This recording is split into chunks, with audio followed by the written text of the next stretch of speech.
Hi friends, ನಾನಿವತ್ತು big boss winner Gilli ನಟ ಅವ್ರ ಬಗ್ಗೆ ಮಾಹಿತಿ ತಿಳಿಸ್ಕೊಡ್ತಾ ಇದ್ದೀನಿ.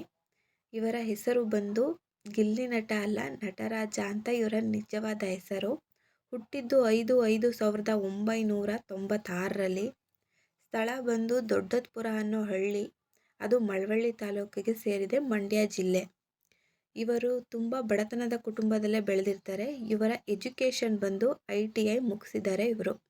ಹಾಗೆ ಇವರ ತಂದೆಯ ಹೆಸರು ಬಂದು ಕುಳ್ಳಯ್ಯ, ತಾಯಿ ಬಂದು ಸವಿತಾ ಅಂತ ಇವರ ಹೆಸರು. ಇವರಿಗೆ ಇವರ ಅಣ್ಣ ಒಬ್ಬ ಇದ್ದಾರೆ, ಹಾಗೆ ಅಕ್ಕ ಕೂಡ ಇದ್ದಾರೆ. ಒಟ್ಟು ಇವರು 3 ಜನ ಮಕ್ಕಳಿದ್ದಾರೆ ಇವರ ತಂದೆ ತಾಯಿಗೆ.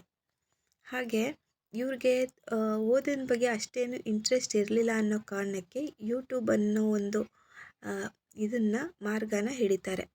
ಯೂಟ್ಯೂಬಲ್ಲಿ ತುಂಬ ವಿಡಿಯೋಗಳನ್ನ ಮಾಡ್ತಾರೆ, ಆದರೆ ಯಾವುದೂ ಅಷ್ಟೇನು ಸಕ್ಸಸ್ ಸಿಗೋದಿಲ್ಲ.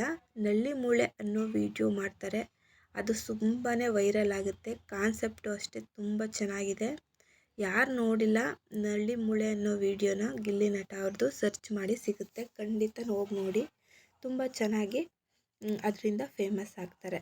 ಅದಾದ ನಂತರ ಕಾಮಿಡಿ ಕಿಲಾಡಿ ಅನ್ನೋ ಶೋಗೆ ಝೀ ಕನ್ನಡದಲ್ಲಿ ಇವರು ಪಾರ್ಟಿಸಿಪೇಟ್ ಮಾಡ್ತಾರೆ. ಅದರಲ್ಲಿ ರನ್ನರ್ ಅಪ್ ಕೂಡ ಆದರು. ಅದಾದ ನಂತರ ಡ್ಯಾನ್ಸ್ ಕರ್ನಾಟಕ, ಭರ್ಜರಿ ಬ್ಯಾಚುಲರ್ ಅನ್ನೋ ಒಳ್ಳೊಳ್ಳೆ ರಿಯಾಲಿಟಿ ಶೋಗಳೇ ಇವ್ರಿಗೆ ಸಿಕ್ತು.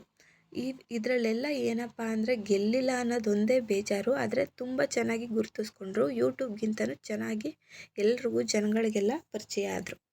ಅದಾದಮೇಲೆ ಬಿಗ್ ಬಾಸ್ 12ರಲ್ಲಿ ತುಂಬ ಚೆನ್ನಾಗಾಡಿ ಬಿಗ್ ಬಾಸ್ನ ವಿನ್ ಆಗಿದ್ದಾರೆ. ಈ ಒಂದು ಇದರಲ್ಲೇ ಬಿಗ್ ಬಾಸ್ ಚರಿತ್ರೆನೇ ತಗೊಂಡ್ರೂ ಕೂಡ ನೀವು ಅಷ್ಟು ಓಟ್ ತಗೊಂಡಿರೋ ಯಾರಾದರೂ ವ್ಯಕ್ತಿ ಇದ್ದರೆ ಅದು ಗಿಲ್ಲಿ ನಟ ಮಾತ್ರನೇ. ಯಾಕೆಂದರೆ ಗಿಲ್ಲಿಗೆ 43 ಕೋಟಿ ಓಟು ಸಿಕ್ಕಿದೆ. ಹಾಗೆ ತುಂಬ ಗೆದ್ದಾದಮೇಲೆ ಹಿಗ್ಗೋದು, ಇದು ಮಾಡೋದು ಆ ಥರ ಏನೂ ಇಲ್ಲ. ತುಂಬಾ ಸೌಮ್ಯವಾಗಿ ಡೌನ್ ಟು ಅರ್ತ್ ಅಂತ ಹೇಳ್ತಾರಲ್ಲ, ಆ ಥರನೇ ಗಿಲ್ಲಿ ಅವರು ಕೂಡ ಇದ್ದಾರೆ. ಈಗ ಸ್ವಲ್ಪ ದಿನಗಳ ಹಿಂದೆ ವಿಷ್ಣುವರ್ಧನ್ ಸಮಾಧಿ ಆಗಿರ್ಬೋದು, ಪುನೀತ್ ರಾಜ್ಕುಮಾರ್ ಸಮಾಧಿ ಆಗಿರ್ಬೋದು, ಹಾಗೆ ನಮ್ಮ ಅಂಬರೀಷ್ ಅವ್ರ ಸಮಾಧಿ ಹತ್ರ ಎಲ್ಲ ಹೋಗಿ ಅವರು ಪೂಜೆ ಸಲ್ಲಿಸಿದ್ದಾರೆ ಅಂತಲೇ ಹೇಳ್ಬೋದು. ತುಂಬ ಬಡತನದಿಂದ ಬೆಳೆದಿರೋ ಇವರು ಈಗ ಸದ್ಯಕ್ಕೆ ಬಿಗ್ ಬಾಸ್ನ ವಿನ್ ಆಗಿದ್ದಾರೆ. ನೆಕ್ಸ್ಟು ಇವ್ರಿಗೆ ತುಂಬ ಒಳ್ಳೊಳ್ಳೆ ಆಫರ್ಗಳು ಬರಲಿ, ಯಾಕಂದರೆ ತುಂಬ ಕಷ್ಟಪಟ್ಟಿದ್ದಾರಂತೆ.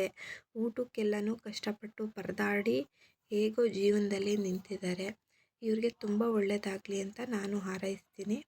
ನೆಕ್ಸ್ಟು ಯಾವುದೋ ಒಂದು ಮೂವಿ ಕೂಡ ಒಪ್ಕೊಂಡಿದ್ದಾರೆ ಅಂತ ಹೇಳ್ತಿದ್ದಾರೆ, ಇನ್ನೂ ಸರಿಯಾಗಿ ಗೊತ್ತಿಲ್ಲ. ಹಾಗೆ ನಂದಿನಿ, ಪುನೀತ್ ರಾಜ್ಕುಮಾರ್ ಅವರು ಯಾವುದಕ್ಕೆ ಬ್ರ್ಯಾಂಡ್ ಅಂಬಾಸಿಡರ್ ಆಗಿದ್ದರು, ನಂದಿನಿಯ ಮಿಲ್ಕ್ ಪ್ರಾಡಕ್ಟ್ಗಳಿಗೆ. ಇವರು ಕೂಡ ಬ್ರ್ಯಾಂಡ್ ಅಂಬಾಸಿಡರ್ ಮಾಡೋಣ ಅಂತ ಅಂದ್ಕೊಂಡಿದ್ದಾರಂತೆ. ಇನ್ನೂ ಸರಿಯಾಗಿ ಯಾವುದ್ರ ಬಗ್ಗೆನೂ ಹೇಳ್ತಿಲ್ಲ ಕರೆಕ್ಟಾಗಿ. ಅದ್ರ ಬಗ್ಗೆ ಗೊತ್ತಾದ ತಕ್ಷಣ ನಾನು ತಿಳಿಸ್ಕೊಡ್ತೀನಿ, ಅದಕ್ಕೆ ಅಂತಲೇ ವಿಡಿಯೋ ಮಾಡ್ತೀನಿ. Thank you for the watching.